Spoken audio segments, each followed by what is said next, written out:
ध्यानमूलं गुरुमूर्ति पूजामूलं गुरुपदं मंत्रमूलं गुरुवाक्यं मोक्षमूलं गुरुकृपा। श्री 108 श्री चौथी पातशाही गुरु महाराज जी ने श्री तीसरी पातशाही गुरु महाराज जी के मंदिर का निर्माण इस प्रकार करवाया। सर्वप्रथम आपकी मौज। श्री 108 श्री सद्गुरुदेव महाराज जी श्री तीसरी पातशाही जी के श्री आनंद शांति भवन को एक विशाल भवन बनवाने की हुई। आपकी ये मौज थी कि ये स्थान अत्यंत सुंदर और नई रूपरेखा से तैयार हो, इसलिए इन रूपरेखा को सुंदर रूप से तैयार कराने में 3-4 मास से अधिक समय लग गया। इस रूपरेखा के बन जाने पर आपने अश्विन संक्रांति सन 2021 तदनुसार 16 सितंबर 1964 दिनांक बुधवार भाद्रपद शुक्ल भादौ दशमी को इस पावन स्थान की नींव निज कर कमलों से रखी तथा इसका उद्घाटन किया। आपने श्री प्रवचन फरमाए, इस समरय भवन के निर्माण में चाहे कितना ही समय क्यों न लगे, परंतु ये भवन अत्यंत अनुपम होना चाहिए। आपकी श्री मौज के अनुसार इस भव्य भवन का निर्माण आरंभ हो गया। इस सारे भवन को अति सुरमय संगमरमर की शिलाओं से तैयार करना था। ये कार्य शीघ्र न होने वाला था, अतः ये कार्य धीरे धीरे चलता रहा। आपने श्री परमहंस अद्वैत मत मंदिर के शेष कार्य के लिए पूरा करवाया। गुंबज का शेष भाग पूरा हो गया तथा इसके साथ साथ मार्च 1965 तक श्री परमहंस अद्वैत मत मंदिर में रंग रोगन, पंखे, ट्यूब आदि विद्युत का सामान लगवाकर इसे सजा सवार कर एक अनुपम छटा युक्त कर दिया। तत्पश्चात श्री 108 श्री सद्गुरुदेव महाराज जी श्री तीसरी पातशाही जी की श्री आज्ञा को साकार रूप देने के लिए 14 अप्रैल सन 1965 तदनुसार वैशाख संक्रांत संवत 2022 बुधवार के शुभ दिन श्री परमहंस अद्वैत मत मंदिर में श्री परमहंस दयाल जी श्री प्रथम पातशाही जी श्री परमहंस दयाल जी महाराज श्री दूसरी पातशाही जी श्री परमहंस दयाल जी महाराज श्री तीसरी पातशाही जी की मूर्तियां विराजमान करने के लिए फरमाया। अतः इस शुभ तिथि पर प्रातः समय इन 3 श्री मूर्तियों को एक पालकी में एक अनुपम सिंहासन पर बनाकर उस पर विराजमान किया गया। ये अनुपम सुसज्जित सवारी निवास स्थान से बड़ी धूमधाम से निकली। मार्ग में हजारों की संख्याओं में प्रेमी जन, जिज्ञासु तथा शरणागतों ने इन दिव्य विभूतियों के श्री दर्शन करते हुए श्री गुरु महिमा के भजन गाए। जयकारों की ध्वनि से दसों दिशाएं गुंजित हो उठी। स्थान स्थान पर सवारी रोककर पुष्प वृष्टि की गई, पुष्प बरसाए गए। कई उपवनों तथा सड़कों को पार करती हुई ये दिव्य झांकी श्री आनंद सर के तट पर आ पहुंची। श्री आनंद सर के पावन तट से श्री परमहंस विभूतियों का हार्दिक अभिवादन किया। आज श्री आनंद सर श्री मानव हर्ष में झूम उठा। श्री परमहंस की दिव्य आभा के लिए इस झांकी ने उसे भी कृतार्थ किया है।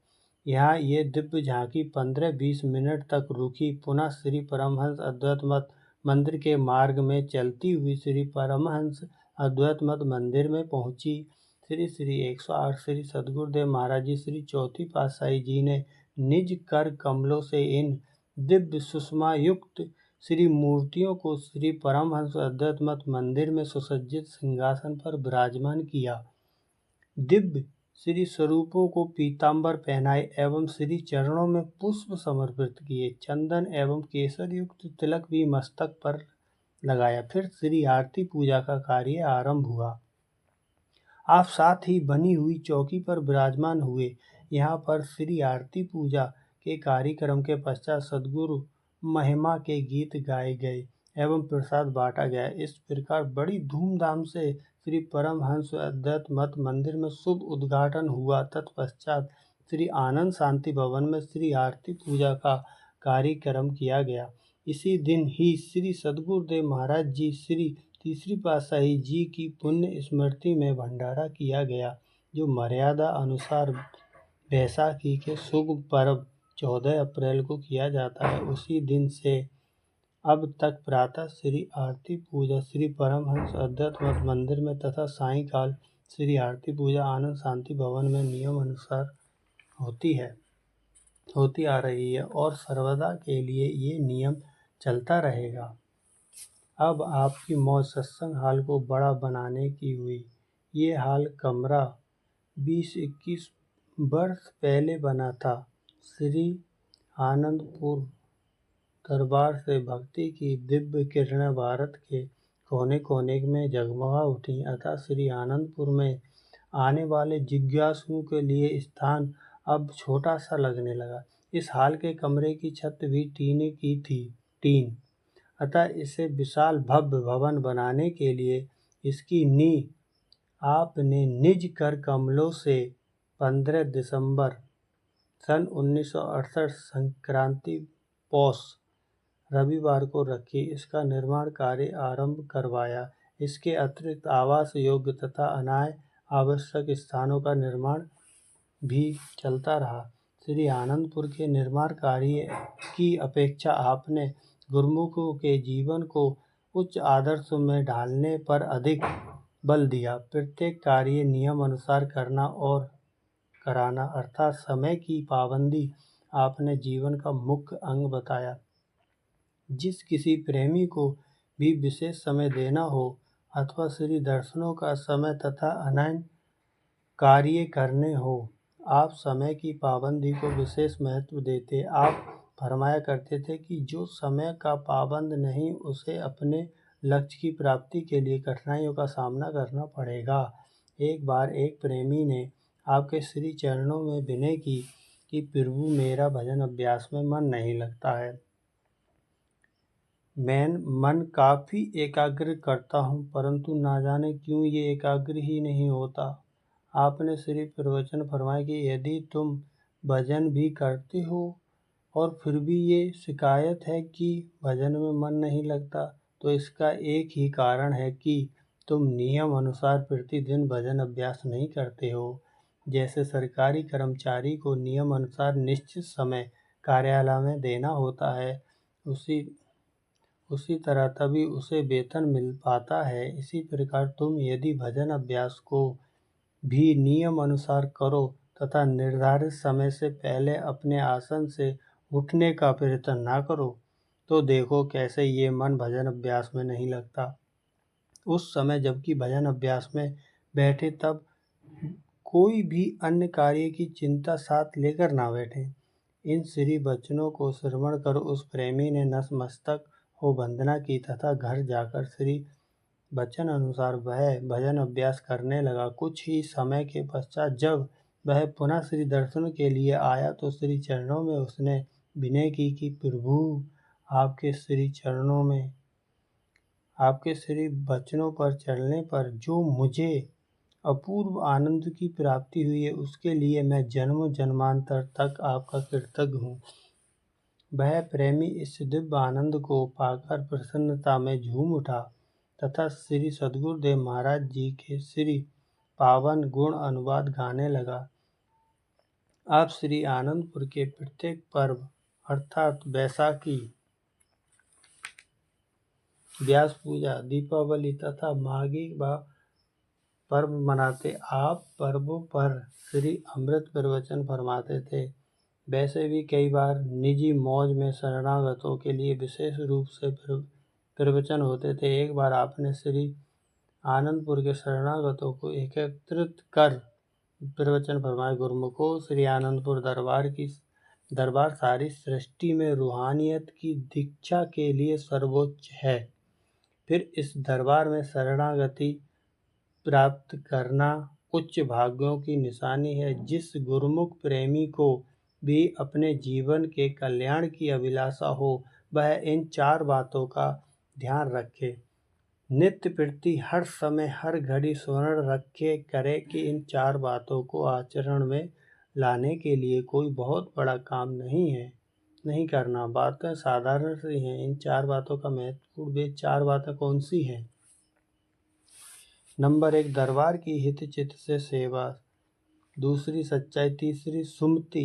सुमति मतलब सबसे मिलजुल के रहना। समय की कदर। दरबार की हित चिंता से साधनों से तुम्हारी भक्ति दृढ़ होगी, उन्हें अपनाओ। दरबार के प्रत्येक नियम को आचरण में लाओ। जिस कार्य के करने में तुम्हारी हानि अथवा दरबार की हानि हो, उस कार्य को कदापि ना करें। सच्चाई, जहाँ तक भी हो सके अपने जीवन को सत्य के सांचे में डालो। यदि तुम्हारा जीवन आचरण रूप में ढला हुआ होगा तो तुम्हारा हृदय शुद्ध होकर शब्द में लगेगा, तुम्हारी वाणी में शक्ति व रस आने लगेगा। महापुरुषों के वचन भी हैं। सच्चाई व बुजुर्गों के आचरण करने पुनः सबको बताया है कि सच्चाई के समान दुनिया में कोई वस्तु नहीं है। इसलिए मुख से सदा सत्य वचन कहो, सत्य व्यवहार करो, फिर देखो कि इस कार्य को करने में क्या परिणाम होता है। अनूठा रंग आता है। सुमति, सुमति से रहो। यदि दुनिया के सामने एक आदर्श दिखाओ, सांसारिक सुख और ऐश्वर्य छोड़कर भक्ति के अभिलाषी बनकर इस दरबार में आए हो। आप सब गुरुमुख सदगुरु के सेवक हो। सुमति से सब काम करने हैं। जहाँ सुमति हो वहाँ ईश्वरीय बैर विरोध कुछ भी नहीं रहता। वहाँ तो प्रेम ही प्रेम, आनंद ही आनंद हर समय बरसता है। श्री रामायण में भी लिखा गया है, जहाँ सुमति तहाँ संपत्ति नाना, जहाँ कुमति तहाँ विपत्ति निधाना। आप सब जानते ही हैं कि लंका के राजा रावण का क्या हाल हुआ। वह इतना पंडित विद्वान, परंतु वहाँ जब कुछ कुमति ने डेरा डाल लिया तो सोने की लंका जलकर राख हो गई। कुमति से हृदय में अशांति, चिंता, कल्पना पैदा हो जाती है और सुमति से सुख, शांति, आनंद की प्राप्ति होती है। चौथी बात, समय की कदर। समय का सदुपयोग करें।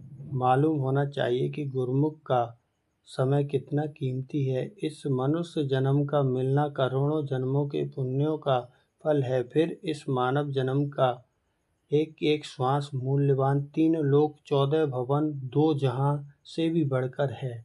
अब सोचना ये है कि जीवन का एक एक श्वास कैसे जा रहा है और कैसे जाना चाहिए। गुरुमुख का प्रत्येक श्वास सेवा, भजन, सत्संग में लगना चाहिए। यदि इन तीनों कार्यों में समय शेष हो तो आराम करना चाहिए, क्योंकि आराम करने से शरीर स्वस्थ रहता है और भी सफलता हो। व्यर्थ की निंदा चुगली में समय व्यर्थ ना गवाओ।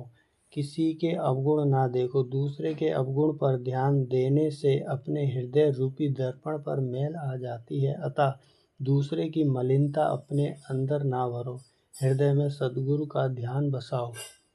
अतएव इन चारों बातों को आचरण रूपी में लाना है। इन सदा स्मरण रखना चाहिए।